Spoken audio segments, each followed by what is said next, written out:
Kwame Nkrumah, le leader oublié qui a changé l'Afrique. Bienvenue sur Goûter Panafricain, la chaîne du meilleur du panafricanisme. Kwame Nkrumah est né en 1909 dans la Gold Coast, l'actuel Ghana. Issu d'une famille modeste, il a reçu une éducation solide et a développé un fort désir de libérer son pays de la domination coloniale. Ces années de formation en Occident ont façonné sa vision et ont renforcé sa détermination de lutter pour l'indépendance de l'Afrique. D'ailleurs, ça va être un de ses rêves de voir les États-Unis d'Afrique. Au cours des années 1940 et 1950, Kwame Nkrumah est devenu un fervent militant et a joué un rôle essentiel dans le mouvement pour l'indépendance. Son leadership charismatique et sa conviction en une Afrique unie et libre ont inspiré de nombreux autres leaders africains. D'ailleurs, je t'invite à regarder cette vidéo sur Amilcar Cabral, qui est pareil que lui, un très grand défenseur de son pays, notamment la Guinée. En 1957, le Ghana est devenu le premier pays d'Afrique subsaharienne à obtenir son indépendance. Kwame Nkrumah a été élu comme premier président de la nation nouvellement indépendante. Son objectif était de transformer le Ghana en un modèle de développement et de progrès pour toute l'Afrique. Malheureusement, en 1966, Kwame Nkrumah a été renversé par un coup d'État. Il a vécu le reste de sa vie en exil.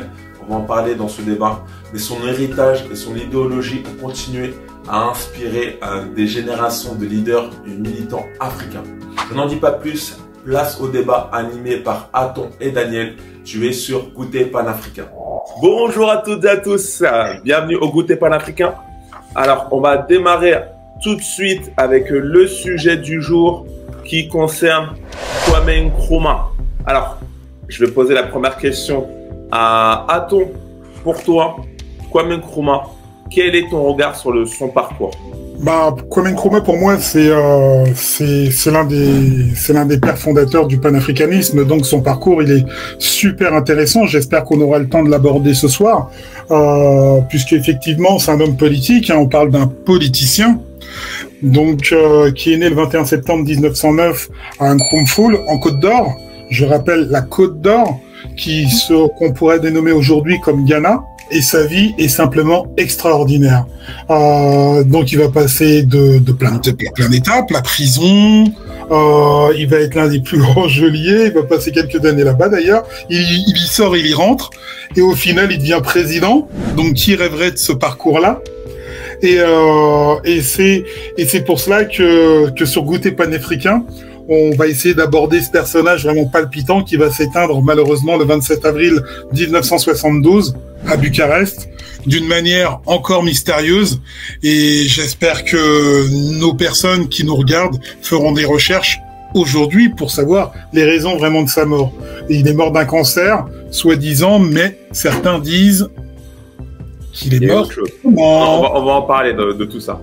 Et Daniel, pour toi, quel est ton regard sur le parcours de Kwame Nkrumah pour démarrer?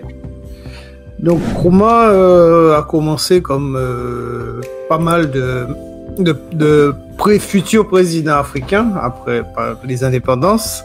Il fait des études supérieures de théologie et de philosophie. Et ensuite, il s'engage en politique dans un parti qui s'appelle UGCC.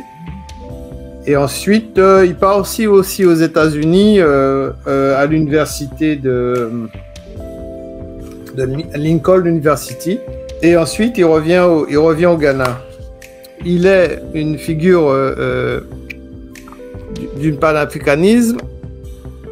Il faut aussi ajouter qu'au niveau interne, au niveau du Ghana, il est aussi contesté par rapport à sa politique. Il est contesté parce que il fait voter des lois, la loi du parti unique. Il met aussi en prison beaucoup de Ghanéens parce qu'il est contesté du fait que à la suite de l'indépendance, donc il s'engage vers une voie qui est tournée vers le partenariat avec la Chine et la Russie. C'est paradoxal parce que on a traité le sujet sur Kwame Nkrumah parce qu'à la base c'est un panafricaniste à le cheville au corps, je vais dire assez chevronné, et tu nous apprends, et je pense que ça doit étonner pas mal de nos abonnés, qu'il a fait emprisonner des gens et qu'au final il a pacté avec d'autres pays Qu'est-ce que vous en pensez de ça? C'est assez intéressant quand même. Bon, c'est un peu logique. C'est-à-dire que c'est la voie, après les indépendances, c'est la voie que la plupart des pays africains ont suivi. Le Mali, très tôt, c'est tourné vers les communistes. Attends, vous voudrais rajouter quelque chose? Bien sûr, je suis entièrement d'accord, hein, mais il ne faut pas oublier l'époque où on est. Hein, donc, est-ce que tu peux préciser l'époque pour les abonnés qui? Oui, on est en sortie on est en pleine guerre froide. Alors la guerre froide, c'est fin des années 40, enfin, l'après-guerre, on va dire en Europe, c'est fin 45 et jusqu'à dans les années 89, ça va durer comme ça. C'est-à-dire que le monde va être séparé en deux blocs. Il y a soit le bloc riche, qui va être celui de l'économie libérale, qui va être faite par les États-Unis, et le bloc de l'Est, qui va être suivi par la Russie et par tous ses alliés, c'est-à-dire certains pays africains, certains pays d'Asie, la Russie bien sûr, la Chine sera aussi dedans, et on voit bien que Nkrumah, il va s'orienter dessus. Sur les pays de l'Est, non pas parce qu'il c'est un passionné déjà, faut pas l'oublier son histoire. La lecture, il va lire Marx, Lénine, l'impressionne, donc dès ses lectures, et il dit même, d'ailleurs, j'avais la certitude qu'ils avaient développé une philosophie de caractère à résoudre ses problèmes. Et puisque après ses études, il va lire vraiment ses intellectuels et il va pas s'arrêter là parce qu'il va lire d'autres intellectuels, notamment il est impressionné et intéressé par la théorie du retour en Afrique. Voilà, je voulais t'amener à ça exactement par Marcus Garvey. Voilà, exactement. Marcus Garvey, hein, c'est ça, l'Afrique aux Africains. D'ailleurs, on a fait un podcast sur Marcus Garvey. On vous invite à le regarder, il sera juste en lien. Et on a fait également aussi un podcast sur Web Dubois parce que aussi il a influencé beaucoup Nkrumah, donc je te laisse continuer. Mais il faut savoir que Nkrumah aussi a beaucoup voyagé dans sa jeunesse. C'est là aussi qu'il a rencontré ses précurseurs qui sont Marcus Garvey et Web Dubois dans le panafricanisme. Exactement, il les rencontre, il discute avec eux. Marcus Garvey, bon bah c'est la fin, hein, donc mais Nkrumah va même mourir là-bas, donc au Ghana. Mais ça c'est une autre histoire. Lors d'une conférence, il rencontre Web Dubois. Il va le rencontrer par une conférence de la NAACP. C'est une organisation dirigée par Web Dubois. Et peu après, il va quitter les États-Unis pour la Grande-Bretagne, où il va aller sur des congrès panafricains. Il va même rédiger une brochure qui va s'appeler Vers la liberté nationale, dans laquelle il développe son analyse colonialiste. C'est pas le premier venu en termes de personnage, Kwame Nkrumah. Et dès qu'il arrive dans son pays, c'est-à-dire la Côte de l'Or en 1947, il va même devenir secrétaire du Parti des indépendantistes, c'est-à-dire une organisation qui s'appelle l'UGCC. Et il va pas rester très longtemps dedans, puisque ça lui convient pas trop. C'est une organisation qui est très orientée bourgeoisie, et il va créer son propre parti, qui va s'appeler le 12 juin 1949, annonce devant 60 000 personnes qu'il va fonder un nouveau parti qui va s'appeler le Convention Populaire People Party, le CPP. Et ça va lui amener plein d'ennuis. Hein. Il faut aussi expliquer un peu la situation que vit à ce moment-là la Côte de l'Or, qui sera le Ghana ensuite par la suite. Mais c'est un bon élève, hein. Le Ghana, la Côte de l'Or, pour l'Angleterre, c'est un super élève, hein. Toute l'économie est pompée, ça va vers l'Angleterre, c'est un bon élève, hein. On voit pas la Côte de l'Or comme comme un pays où ça va pas bien, tout va bien. Même les Anglais libèrent un peu ce pays parce qu'ils essayent de faire parler même les chefs locaux. Donc ce sont les chefs locaux qui ont le pouvoir en Côte d'Or, et c'est vraiment pour eux l'économie de la Côte d'Or, c'est vraiment le bon élève du colonialisme. Hein. Faut vraiment le voir comme ça. Et c'est pour ça qu'il va y avoir beaucoup de problèmes pour Nkrumah dès qu'il va atteindre la hauteur du pouvoir. Dès qu'il va créer ça, il va attiser les foules parce qu'il lui s'adresse au peuple. Et le CPP va même être boycotté par Londres le 8 février 71 où il obtient 95% des voix. Et donc il va être emprisonné, bien sûr, suite à ces mouvements populaires. Mais malheureusement, la population est derrière Nkrumah, quoi. Donc elle y croit, et quelques années après, il va même être libéré, mais pas en tant que prisonnier, pas en tant que résident de son pays, il va être Premier ministre. Et là, ça décolle. Petite pause, merci à toi de regarder cette vidéo. J'en profite pour te demander de laisser un like, ça sera la preuve que tu soutiens notre travail. Et pense bien sûr à t'abonner pour nous aider à atteindre les 2000 abonnés. On continue le débat. Je vous invite à lire son livre de Kwame Nkrumah que vous pouvez vous procurer. D'ailleurs, on va le mettre en lien sous la vidéo qui s'appelle L'Afrique doit s'unir. Et prochainement, restez connectés parce que des livres, vous allez en avoir beaucoup. Vous allez même pouvoir en entendre beaucoup. Donc, restez vraiment connectés sur Goûter Panafricain. Ça arrive très bientôt au niveau des livres. On va vous faire plaisir. Mais procurez-vous ce livre. Et donc, dedans, à l'intérieur de l'Afrique doit s'unir. Donc, il parle de son projet de vouloir une unité africaine. Il appelle même les États-Unis d'Afrique. C'est les derniers mots qu'il met dans son livre. C'est son rêve. Mais j'ai envie de vous poser la question, pourquoi Kwame Nkrumah a-t-il eu tant du mal à unir l'Afrique autour de l'idée panafricaine? C'est-à-dire l'idée panafricaine, c'est l'unité, c'est faire avancer le continent africain. Pourquoi pour vous, il a eu tant de mal à faire aboutir ce projet? Aton et après Daniel, s'il vous plaît. C'est triste à dire, puisque en fin de compte, d'après la conférence de Berlin en 1884, l'Afrique est morcelée et retracée à la craie, c'est-à-dire qu'on met des frontières un peu comme ça. Les Européens, on n'oublie pas la Russie, qui était aussi dedans, puisqu'on a tendance à vouloir aujourd'hui être derrière la Russie, mais la Russie était aussi à la conférence de Berlin, la France, l'Angleterre, l'Espagne, enfin bref, même la Belgique, la petite Belgique, a eu des terres en Afrique. Les Européens se partagent l'Afrique comme un gâteau. Et malheureusement, le partager comme un gâteau, il y a certains pays sur lesquels le colonialisme fonctionne. C'est-à-dire que le colon prend ses aises et ça marche avec les autochtones qui vivent dans ces contrées qui sont très ségrégées et ça fonctionne. Donc, par exemple, on peut parler de la Côte d'Ivoire. Avec un certain Houphouët-Boigny qui va mettre, puisque pour revenir à Kwame Nkrumah, et je vais revenir un peu sur Houphouët-Boigny, à un moment donné, on pourra en débattre, Nkrumah a son ami Sékou Touré. Mais si on regarde bien une carte d'Afrique, il y a une frontière qui est entre les deux, c'est la Côte d'Ivoire. Donc, alors, je rappelle Sékou Touré qui est de Guinée. Okay. De Guinée, c'est l'un des premiers présidents qui va faire sécession à la France. Donc le Guinée de Sékou Touré va faire sécession à la France. Donc pour Nkrumah, c'est du pain béni. Ça veut dire qu'il va pouvoir le mettre dans son panafricanisme et il se dit, chouette, avec 2 pays, on pourrait commencer. Et ça commence bien. Parce qu'avec Sékou Touré, ça devient un super ami, il lui prête de l'argent vu que la France détruit la Guinée. Ça méritera encore une vidéo pour expliquer ça. Mais et ensuite, la France, malheureusement, de Gaulle va détruire la Guinée.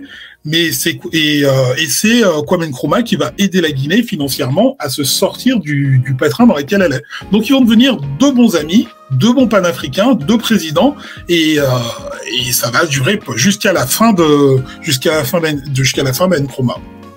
Donc cette alliance panafricaine qu'il avait souhaité faire. Donc l'Afrique s'est unie. Ça n'a pas été que des échecs. Ouais, mais après quand on regarde, là c'est juste 2 cas particuliers isolés.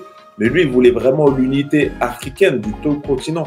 Et moi, je pense que l'unité doit commencer à 2. Ouais. Ça commence à 2, ensuite à 3, ensuite à 4, ensuite à 5. D'un coup, les gens sont trop morcelés. Comme je l'ai dit, après la conférence de Berlin, vous avez des gens qui parlent déjà qui sont pas vraiment orientés vraiment panafricanistes, mais qui sont orientés pour certains pour leur intérêt du ventre. Et puis il y en a d'autres, c'est l'intérêt financier, l'autre c'est des intérêts économiques, l'autre c'est des intérêts de religion. Et il n'y a pas vraiment d'unité qui se crée. Mais voilà, faut que ça commence par deux personnes. Une unité, c'est comme un couple. Ça commence par deux, ensuite on est trois, ensuite on est 4, 5, 6, et ensuite ça fait une agrégation. Et ça avait bien commencé. Malheureusement, il y a des forces supérieures qui résident, par exemple la CIA, qui réside aussi en Afrique et qui voit ça d'un très mauvais œil. Toi, Daniel, pourquoi, toi, à ton avis, Kwame Nkrumah a eu du mal à unir le continent total africain autour de l'idée panafricaine?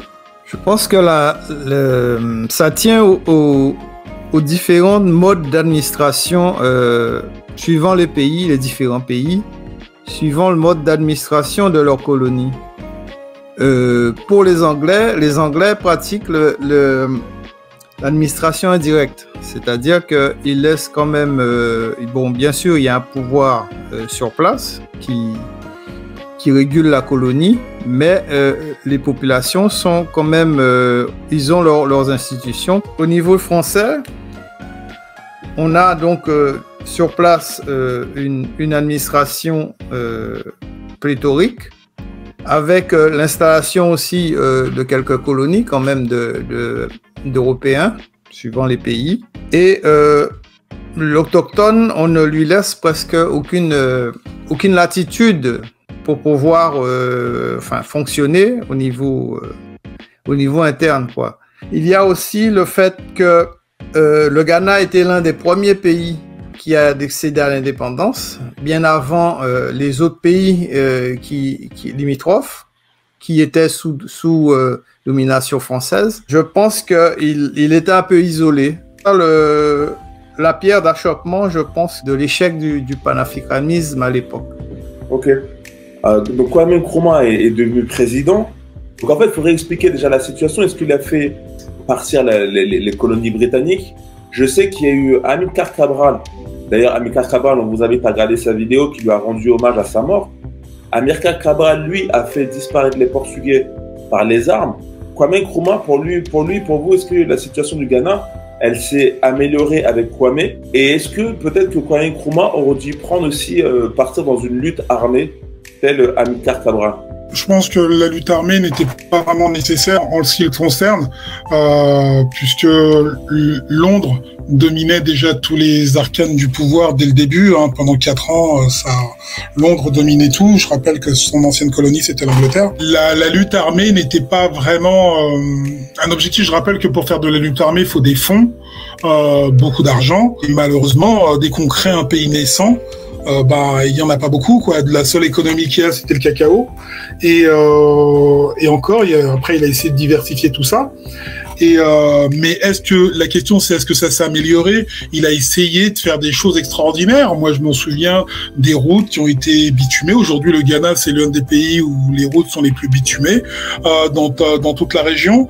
Le port en eau profonde, ça a été l'un des premiers pays dans la région à faire un port en eau profonde sous Kwame Nkrumah. Des grands projets grandioses tels que les barrages qui ont été créés aussi pour électrifier tout le pays. Donc il y a un travail en amont qui a été fait par Kwame Nkrumah qui est pas négligeable. Mais il a fait beaucoup de projets qui ont demandé beaucoup de fonds.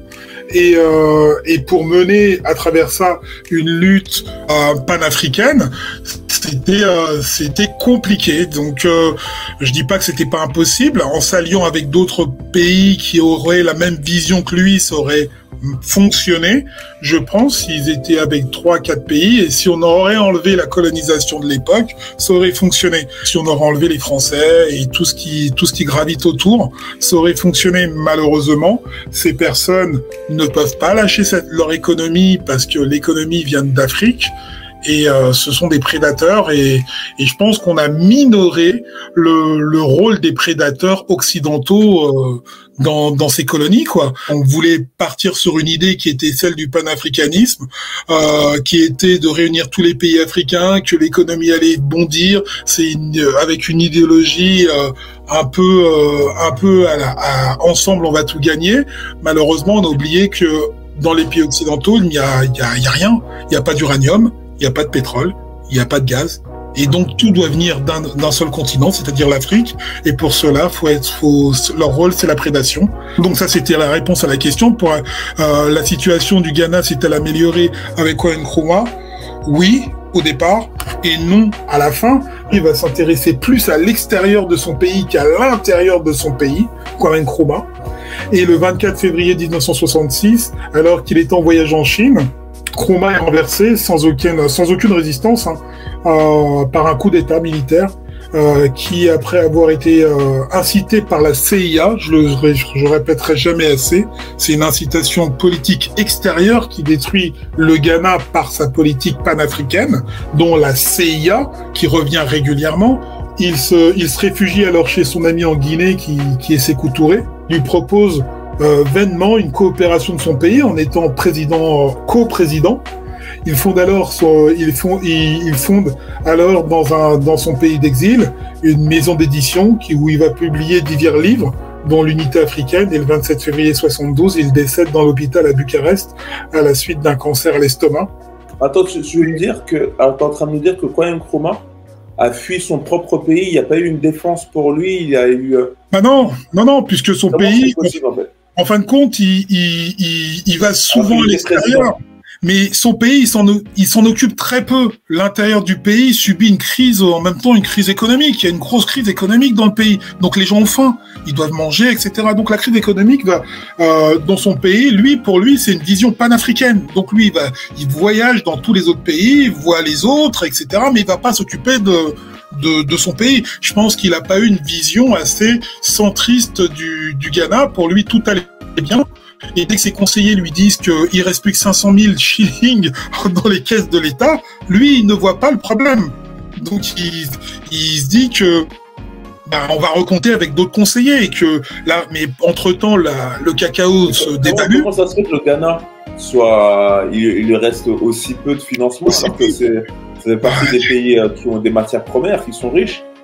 Comme je disais, c'est un pays qui doit se développer, c'est un pays qui commence en embryon, qui commence petit, et il y a des grosses infrastructures à financer, des grands appareils d'État à fournir, et il va subir un peu le coup de malchance, c'est-à-dire que après, je sais pas si d'autres pays ont été instigateurs du fait, mais le cacao, comme je le disais, va subir une grosse crise, et toutes les économies premières du Ghana, tout ce qui rapporte de l'argent, n'a plus rien rapporté à un moment, et la population de l'intérieur du pays va se révolter contre les dirigeants, incité bien sûr par les pays extérieurs, et ça va créer ce qu'on appelle une chute lente pour Kwame Nkrumah.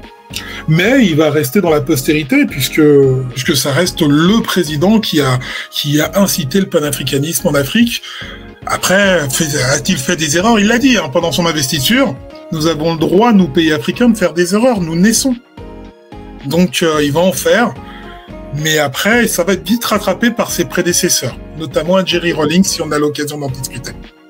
Je vais poser la dernière question à Daniel, et on parlait des présidents. Pour toi, quel est le président africain qui se rapproche le plus de Kwame Nkrumah dans l'idée du panafricanisme aujourd'hui, si tu en as un en tête?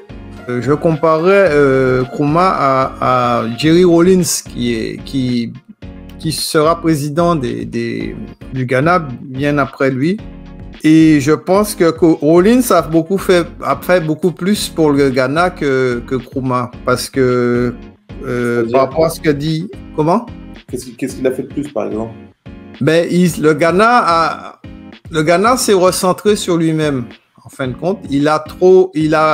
Parce qu'en fait, je pense que le problème, c'est que Nkrumah a eu l'indépendance, mais le pays, les colons, l'Angleterre a laissé ce pays qui n'avait pas d'industrie, qui dépendait de l'exportation de cacao, et donc je pense pas qu'on aille très loin avec ça, hein. Donc c'est bien après que le Ghana va devenir sous Rawlings. Ça a été très difficile, mais ce pays a relevé la tête à force de compter sur ses propres forces, et je pense que Rawlings a laissé un pays qui quand même il a laissé la démocratie, bien même si il a quand même fait 2 coups d'État bien avant cela, mais il était soucieux que son pays puisse partir sur des bases saines. Surtout ça, c'était la probité politique et morale qui était prônée par Rawlins. Je pense qu'il a... Mais après, pour en revenir, c'est vrai qu'on oublie souvent que Jerry Rawlins, c'est vrai que le mausolée de Nkrumah, c'est lui qui le crée. Hein. Il crée un mausolée. Il lui donne une image de père fondateur du Ghana, de figure de panafricaine et d'anticolonialisme. Ce qui est Nkrumah, c'est grâce à Rawlins. Et le mausolée est aujourd'hui l'un des monuments les plus importants de la capitale au Ghana. En 2010, le président John Evans Mills a inauguré la mise en production d'un nouveau champ pétrolier offshore. Et comme on le disait tout de suite, ceci permet au Ghana d'accéder aux pays exportateurs de pétrole. Donc c'est plus un pays pauvre qu'on a là, c'est vraiment un pays lancé sur des vrais rails. Mais dernièrement, aidé par une puissance extérieure, j'espère qu'on aura le temps d'analyser ces petits problèmes qui se passent aujourd'hui sur le Ghana, aidé par des pays occidentaux, la France, les États-Unis, en l'occurrence. Ça coule un peu l'économie du Ghana. Qu'est-ce que tu veux dire par là? Qu'il y a des forces étrangères. En écoutant le discours de Nana Akufo-Addo dernièrement, il nous le dit, des forces obscures étrangères nous attaquent pour détruire notre économie. J'aurais bien voulu qu'on réécoute ce petit discours qu'il nous fait il y a 4 mois, il y a 6 mois, sur les attaques extérieures en précisant certains pays. Voilà. Mais après, comme on n'a pas de preuves, on peut pas parler pour le moment, mais il nous faut chercher. Voilà. Pour l'instant, on peut pas en dire plus. Ok, en tout cas, merci beaucoup à vous. Hein. Ça sera le dernier mot du podcast. Merci à vous, les intervenants. C'est la fin du débat. J'espère que ça t'a plu. Pense à laisser tes commentaires et tes avis sous la vidéo. D'ailleurs, je t'invite à regarder cette vidéo qui s'affiche juste ici, qui traite de la décolonisation, histoire d'accroître tes compétences sur l'Afrique, le continent et le panafricanisme. Pense à t'abonner et à liker et à partager la vidéo. Et on se retrouve très très bientôt pour une prochaine vidéo sur Goûter Panafricain.